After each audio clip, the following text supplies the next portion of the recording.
Today I will talk about how can you disable this sign or know how you can do that on your Zello app.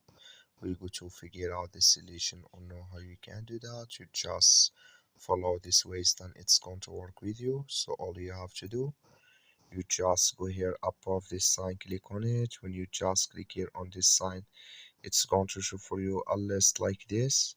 So then all you have to do, you just click here on options, just click on it, then it's going to take you to this list here. Then all you have to do, just click here on behavior here, just click on it, then come to this list. Then all you have to do, just come here to start Zello when phone powers on, clicking this sign here or this color.